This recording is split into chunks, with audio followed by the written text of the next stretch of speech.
Hola a todos. Hoy vengo a hablaros de la distorsión, sus tipos, sus características y por tanto sus consecuencias. Distorsiones originadas en el amplificador. Una onda sinusoidal, como hemos visto, tiene tres parámetros: la amplitud, la frecuencia, el número de ciclos, y la fase, si es la fase positiva o si es la fase negativa. Además, como ya vimos también en un anterior post, cualquier onda se puede descomponer en una suma de varias ondas sinusoidales, es decir, la fundamental y todos los armónicos que la componen. Cuando la señal entra en un sistema de forma distinta a la que sale, se puede hablar de distorsión, la cual es un parámetro que afecta a la forma de onda modificándola.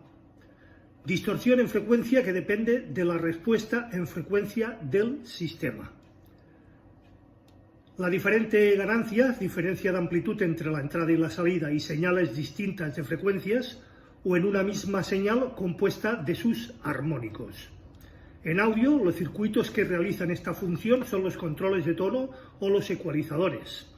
La distorsión armónica de fase se produce por la variación de fase de una señal con relación a su frecuencia. Es decir, su fase gira y se produce la distorsión de fase. Esto hace que unos armónicos salgan con diferente fase que otros. Evidentemente, si se desfasa la forma de onda, unos armónicos salen fuera de fase con respecto a los otros. El oído humano no es demasiado sensible a la fase, gracias a Dios.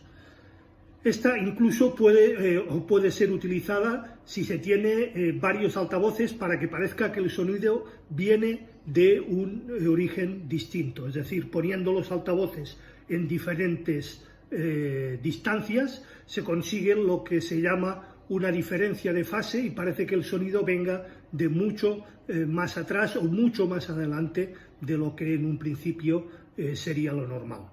Distorsión no lineal o distorsión armónica. Este es el tipo de distorsión de la que se habla normalmente. La distorsión no lineal o la distorsión armónica. Se debe a la no linealidad en la respuesta de los componentes de un sistema o equipo. Este tipo de distorsión se produce si la entrada sinusoidal y la salida aparecen armónicos o que si en la entrada está compuesta por varias frecuencias y aparecen subarmónicos, forzados, no naturales. Distorsión por intermodulación. Sucede cuando en presencia de dos o más tonos sinusoidales en la entrada se obtiene a la salida los tonos originales más otros tonos que resultan de la suma y las diferencias de estas frecuencias, es decir, los armónicos pares y los armónicos impares. Este efecto ocurre cuando las señales originales están en diferente parte de la curva de la transferencia del elemento amplificador, generalmente por ser de diferentes amplitudes. Es decir, una tiene una amplitud y la otra tiene otra amplitud. Y una se desfasa en cuanto a la otra y entonces se genera la distorsión por intermodulación. Espero me sigáis y ser lo suficientemente explícito. El tono cae en una parte lineal y en el otro la parte no lineal de la curva de transferencia, es decir, como hay una diferencia de fase, en una cae linealmente, pero en la otra hay lo que decíamos, ese aplanamiento o esos picos que veíamos en anteriores posts.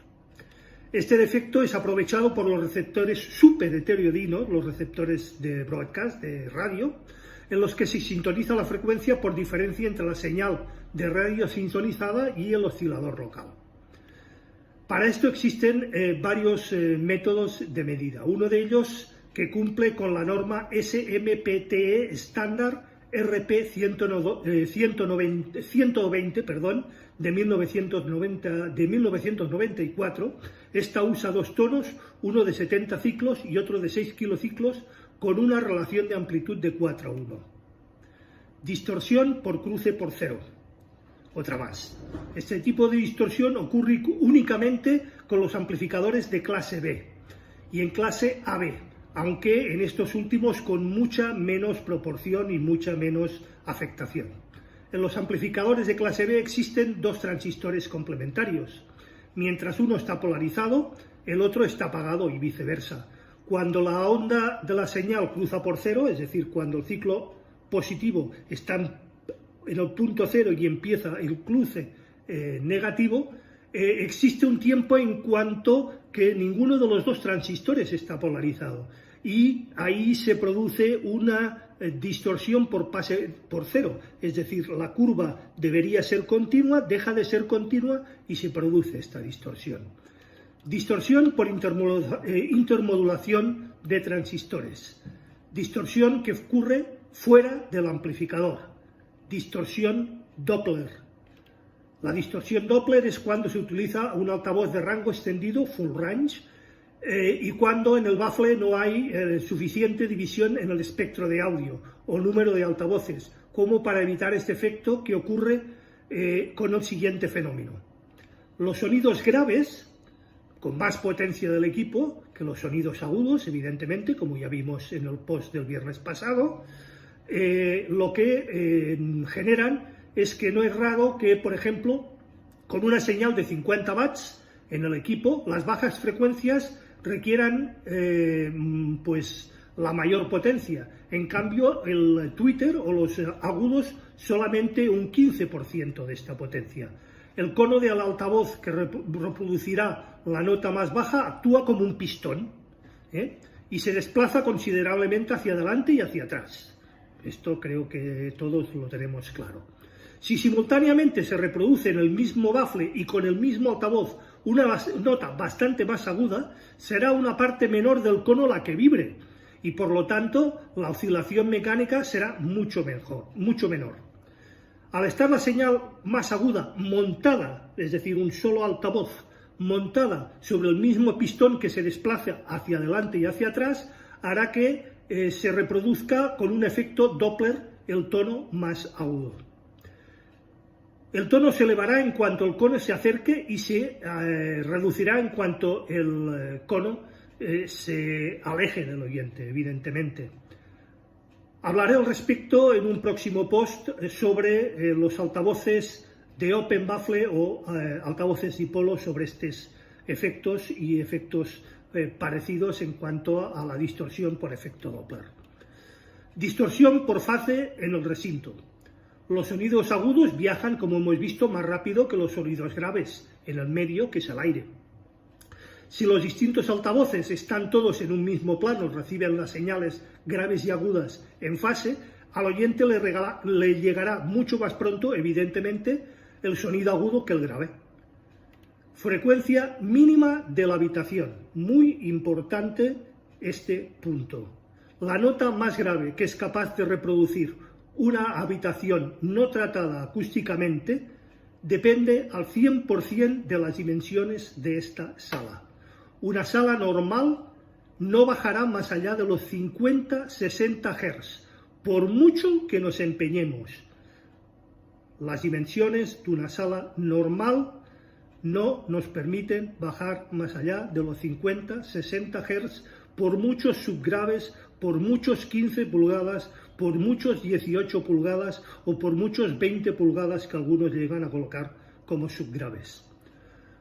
En una sala de forma paralelepípedo, es decir, una caja de zapatos, el rectángulo, forma paralelepípedo en rectángulo, la caja de zapatos, la frecuencia mínima aproximadamente es la que tiene como longitud de onda la tercera parte de la diagonal de este paralelepípedo. Podéis calcular la frecuencia mínima que será capaz de reproducir vuestra habitación tomando las medidas de dicha habitación y calculando la diagonal. Y la longitud de onda en una tercera parte será la longitud de onda o frecuencia mínima de nuestra habitación. Esta también varía con respecto a la temperatura ambiente y con la ubicación del oyente, evidentemente, y de los elementos que constituyen la sala o el medio de oída.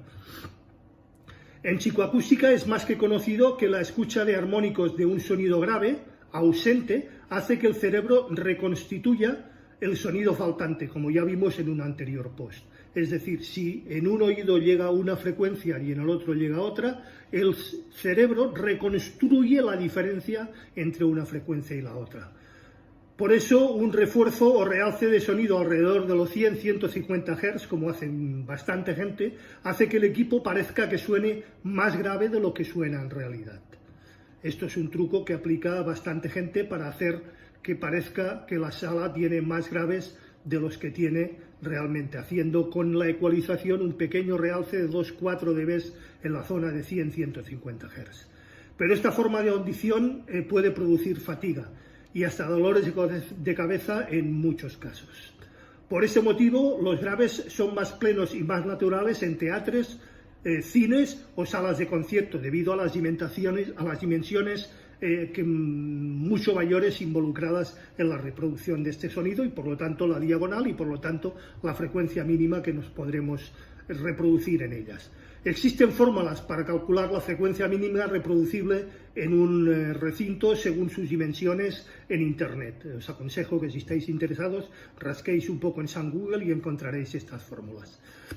Las variaciones debidas a la temperatura del ambiente se pueden también corregir utilizando unas fórmulas también adecuadas que nos permiten aplicar en esta fórmula la temperatura ambiente y el grado de humedad para que calcule la frecuencia mínima reproducida en nuestra sala. Por suerte, actualmente podemos disponer de instrumentos electrónicos llamados DSP que nos pueden ayudar con todo esto, como ya vimos también en mi anterior post. Compensaciones de distorsiones.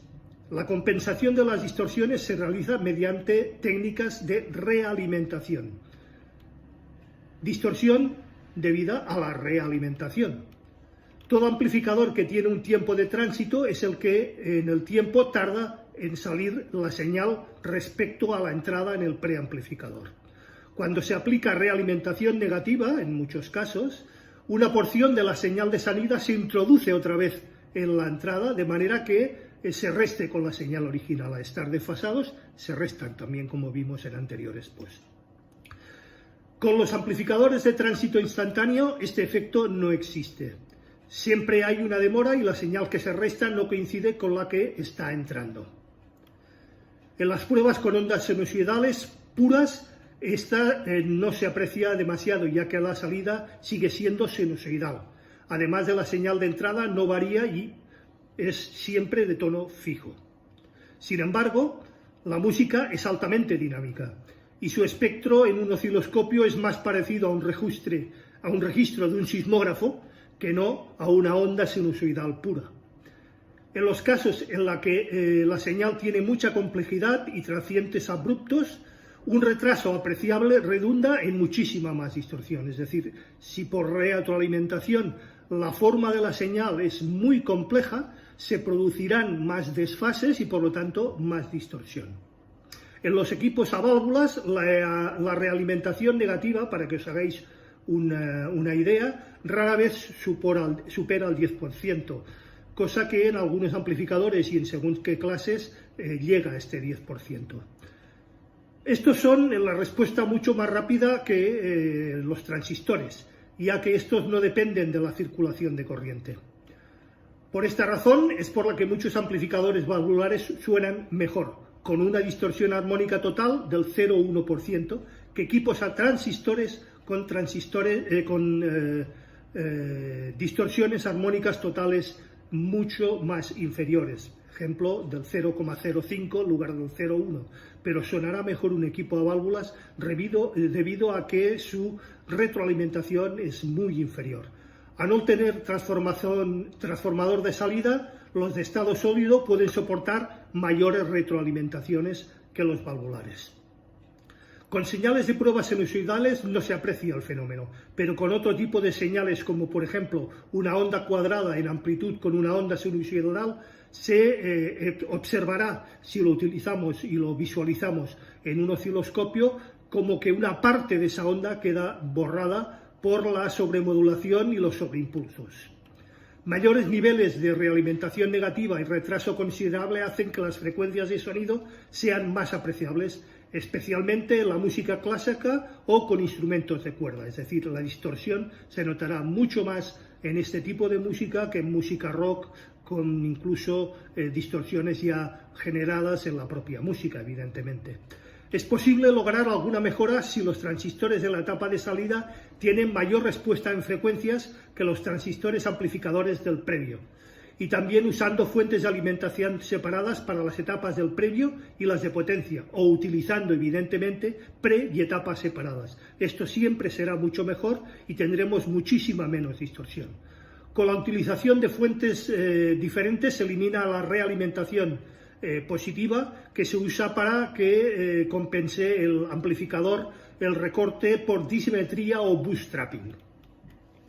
Esta distorsión, que aparece con más intensidad en los amplificadores de estado sólido, los de transistores, es debida al pobre ancho de banda del enlace abierto en la mayoría de equipos, cuya responsabilidad mayor recae en los transistores de salida. Es decir, los transistores de salida tienen un ancho de banda relativamente estrecho y por lo tanto se aumenta esta distorsión debido a la retroalimentación. Se suele llamar distorsión por intermodulación transitoria o TRIM, Transient Intermodulation Distortion, o también distorsión por slave rate. En algunos catálogos o en algunos folletos encontraréis mencionada esta distorsión como distorsión TIM o distorsión por slave rate. Y esto es todo por hoy.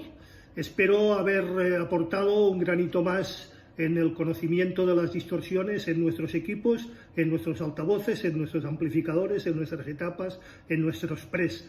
Como siempre, quedo abierto y espero comentarios que serán debidamente y puntualmente respondidos. Recordad, si os ha gustado, le dais al like, por favor, compartid el post, suscribiros si no lo estáis ya, y acordaros de darle a la campanilla gris para que YouTube os mantenga al día de cualquier novedad en el canal. Muchísimas gracias y nos vemos como siempre el próximo viernes a las 8 estrenamos. Hasta entonces, saludos y buena semana.